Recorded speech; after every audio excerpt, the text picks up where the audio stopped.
میرے بھائیوں، امام حسین رضی اللہ تعالیٰ عنہ کی مقدس عالی مرتبت پاک باز اور بلند رتبہ سیرت سے بہت سارے اسباق امت کو ملتے ہیں جس سے ہم اپنی زندگی کو سنوار سکتے ہیں، اپنے اندر نکھار پیدا کر سکتے ہیں، اپنے دن اور روشن کر سکتے ہیں اور اپنی راتیں مزید اللہ کے ذکر سے آباد کر سکتے ہیں۔ امام علی مقام رضی اللہ تعالیٰ عنہ کی زندگی کے پہلوؤں میں سے ایک بڑا پہلو یہ ہے کہ امام علی مقام نے اللہ کے حضور شہادت پیش کی ہے۔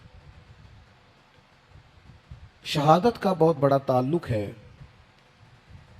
دین اسلام کے ساتھ، بہت بڑا رشتہ ہے شہادت کا صحابہ کے ساتھ، اہل بیت اطہار کے ساتھ۔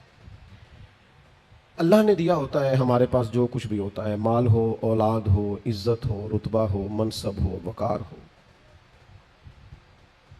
لیکن مشکل یہ آتی ہے کہ رب اپنی دی ہوئی نعمتیں ہی جب اپنی راہ میں خرچ کرنے کا حکم دیتا ہے تو بعض لوگ اس میں مشکل محسوس کرتے ہیں۔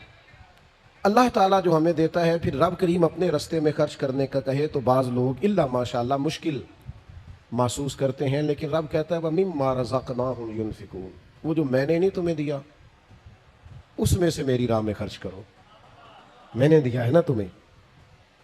حضرت امام حسین رضی اللہ تعالیٰ عنہ نے اس بات کو اتنا عروج دیا کہ انہوں نے وطن بھی اس رستے میں قربان کیا، مال بھی اس رستے میں قربان کیا، اولاد بھی اس رستے میں قربان کی، اور جان بھی چونکہ رب کی دی ہوئی تھی تو انہوں نے جان بھی اللہ کے رستے میں قربان کر دی۔ میرے دوستو، یہ شہادت کا بڑا گہرا تعلق ہے خدمت دین کے ساتھ۔ یعنی نبی پاک صلی اللہ تعالیٰ علیہ وسلم جبل احد پر تشریف فرما ہے تو جبل احد وجد کرنے لگا تو حضور فرمانے لگے احد ٹھہر جا۔ حضور تشریف فرما تھے احد پر، جناب صدیق اکبر تھے، فاروق اعظم تھے، حضرت عثمان غنی علیہم رضوان، تو محبوب فرمانے لگے احد ٹھہر جا، تیرے اوپر ایک نبی، ایک صدیق اور 2 شہید موجود ہیں۔ آپ اسلام کی تاریخ دیکھیں، شہداء سے بھری ہوئی ہے۔ شہادت پیش کر دینا یعنی جان ہی اللہ کے رستے میں قربان کر دینا۔ جان، ہم اپنی جان کے مالک نہیں ہیں، اس کا مالک ہمارا رب ہے، اس لیے کوئی اپنی مرضی سے مرے تو خودکشی حرام ہے، اور اس کے رستے میں چلا جائے تو اللہ شہادت کا درجہ عطا کر دیتا ہے۔ یہ اس کے رستے میں جانی چاہیے۔ قرآن مجید فرقان حمید شہداء کی فضیلتوں کو جب بیان کرتا ہے تو بالکل ایک انوکھا مضمون اور ایک انفرادی نظم قرآن مجید قائم کرتا ہے۔ یعنی کچھ لوگ بدر میں شہید ہو گئے تو اب ظاہر ہے کہ جو رواج ہوتا ہے بات کرنے کا، ہمارے ہاں بھی اسی عرف میں بات ہوتی ہے، فلاں کا انتقال ہو گیا۔ بعض لوگ ان لفظوں سے بھی کہتے ہیں یا فلانا فوت ہو گیا، فلاں مر گیا۔ ان جملوں سے جانے والوں کو لوگ تعبیر کرتے ہیں کہ فلاں آدمی رخصت ہو گیا، فلاں چلا گیا۔ تو بدر والے جب لوگ انہوں نے اپنی جان اللہ کے رستے میں پیش کی تو کچھ لوگوں نے کہنا شروع کر دیا فلاں چلا گیا، فلاں چلا گیا، فلاں انتقال کر گیا، اور بعض اللہ یہ بھی کہا فلاں مر گیا۔ تو یہی جملے روٹین میں ہوتے تھے جانے والوں کے لیے، تو اللہ کی غیرت نے گوارا نہیں کیا کہ میرے رستے میں کوئی جان دے دے اور لوگ کہیں مر گیا ہے۔ یہ ذرا انداز دیکھیے، قرآن مجید کا ترتیب دیکھیے، فرمایا وَلَا تَقُولُوا لِمَن يُقْتَلُ فِي سَبِيلِ اللَّهِ أَمْوَاتٌ، جو اللہ کے رستے میں انتقال کر جائے اسے مردہ نہ کہو۔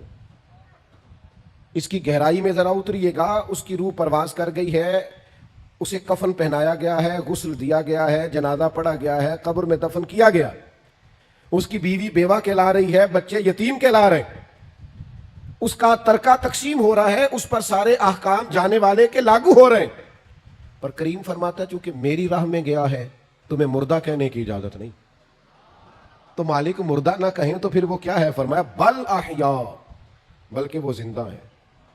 تو مالک وہ چلتے پھرتے کھاتے آتے جاتے نظر نہیں آ رہے، فرمایا وَلَٰكِن لَا تَشْعُرُونَ، تمہیں شعور ہی نہیں، تم شعور ہی نہیں رکھتے ان کی زندگی کا۔ شہداء کی زندگی اس طرح کی زندگی ہے کہ تم اس کا شعور نہیں رکھتے، بل احیاء، لیکن وہ زندہ ہے۔ نبی پاک صلی اللہ تعالیٰ علیہ وسلم نے ارشاد فرمایا کہ شہید کو دنیا سے جاتے وقت صرف اتنی تکلیف ہوتی ہے جتنی کسی کو کوئی کیڑا کاٹتے وقت تکلیف ہوتی ہے، ایک سوئی لگنے کے برابر اسے تکلیف ہوتی ہے، اور پھر اللہ تعالیٰ اسے نہ ختم ہونے والی زندگی عطا فرما دیتا ہے۔ شہادت کی آرزو کرنا، میں آپ کی خدمت میں عرض کروں کہ جینے کی بہت زیادہ حرص رکھنا، زندگی کی بہت زیادہ طلب کرنا، مرنے کو جی نہ چاہنا، اسی قرآن مجید نے اہل یہود کا طریقہ کہا ہے۔ یہودی تھے جو بڑے حریص تھے، کہتے تھے ہمیں موت نہ آئے۔ اللہ کہتا ہے یہ مرنا نہیں چاہتے، یہ حریص ہے زندگی پر۔ اور کون ہے مومنوں میں سے ایسا کون ہے جسے زندگی سے بڑا پیار ہو جاتا ہے، جو مرنا نہیں چاہتا؟ تو اللہ کے حبیب علیہ السلام نے فرمایا قرب قیامت میں ایسا وقت آنے والا ہے جب کافر تم پر چڑھ دوڑیں گے، ایک دوسرے کو دعوت دیں گے آؤ مسلمانوں کو ماریں۔ تو صحابہ عرض گزار ہوئے یا رسول اللہ صلی اللہ تعالیٰ علیہ وسلم، اس وقت ہماری تعداد کم ہوگی؟ تو حضور نے فرمایا نہیں، بہت بڑی تعداد ہوگی تمہاری۔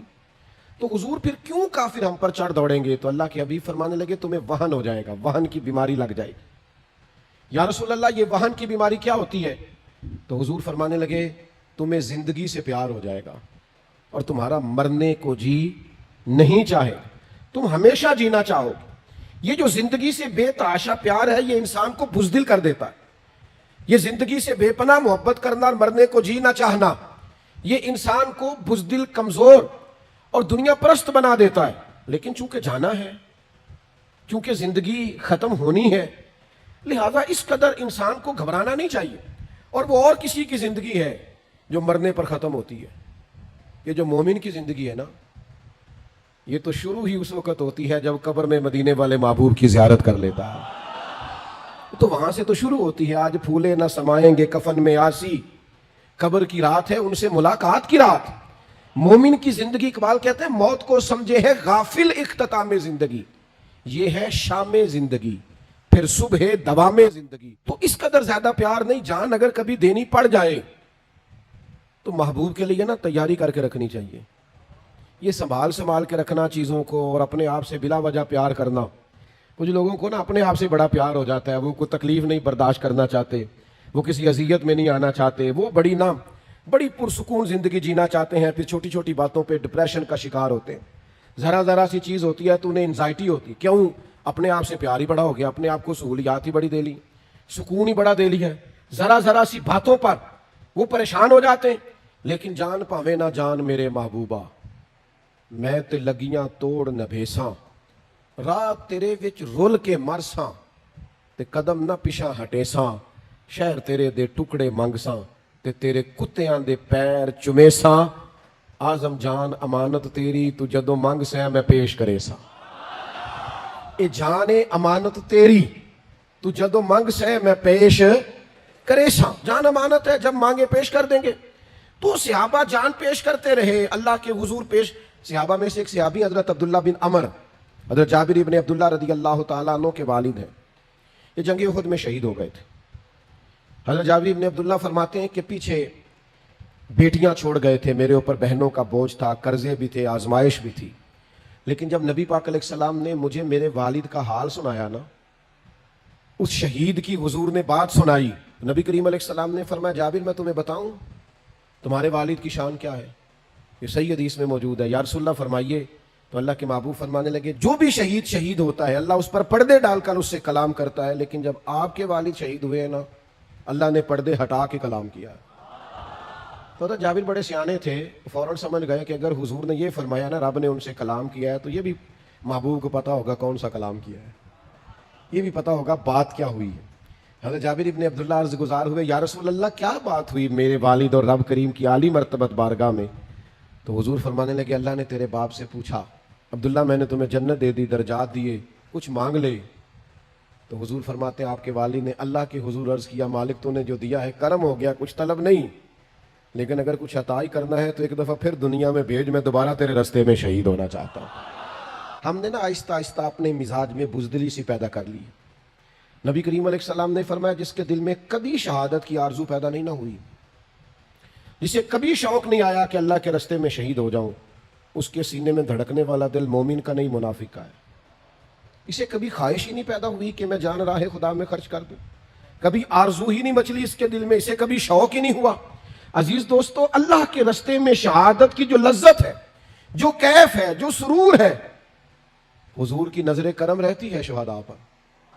محبوب نظر عنایت سے دیکھتے ہیں اللہ کی راہ میں شہید ہونے والوں کو۔ جنگ موتا کے لیے جب صحابہ جا رہے تھے تو نبی پاک صلی اللہ تعالی علیہ وآلہ وسلم نے ان کو وصیت فرمائی، فرمایا حضرت زید بن حارثہ رضی اللہ تعالیٰ عنہ کو اپنا امیر بنا لینا، اگر وہ شہید ہو گئے تو جناب جعفر طیار کو بنا لینا۔ پھر ایک اور صحابی کا ذکر کیا، فرمایا اگر وہ بھی شہید ہو گئے تو ان کو بنا لینا، اور فرمایا اگر وہ بھی شہید ہو گئے نا تو پھر تم باہمی مشاورت سے جس کو چاہو امیر بنا لینا۔ صحابہ فرماتے ہیں ہمیں وہ دن یاد ہے جب حضور بیٹھے تو مسجد نبوی میں تھے، لیکن وہاں بیٹھے بیٹھے جنگ موتا کے سارے حالات بتا رہے ہیں۔ اب میرا زید بن حارثہ شہید ہوا ہے، اب جعفر طیار کے بازو کٹیں، اب فلاں صحابی کی شہادت ہو گئی، یعنی جو اللہ کے راستے میں جانیں قربان کر رہے ہیں۔ مجھے کہہ لینے دو نا، یہ بات کہہ لینے دو کہ اگر نبی کریم مسجد نبوی میں بیٹھ کر جنگ موتا کے سارے حالات دیکھتے ہیں تو گنبد خضرا میں بیٹھ کر محبوب نے کربلا بھی ساری دیکھی ہے۔ حضور کی نگاہوں کے سامنے وہ سارا منظر تھا۔ جبھی تو حضرت ام سلمہ کی خواب میں آ کے کریم نے فرمایا ہے کہ یہ دیکھو نا میرے حسین آج کربلا میں شہید ہو گئے، یہ دیکھو یہ مٹی سرخ ہو گئی۔ محبوب کی نگاہوں کے سامنے رہتے وہ لوگ جو مقام شہادت پر فائز ہوتے ہیں، جو درجات پاتے ہیں،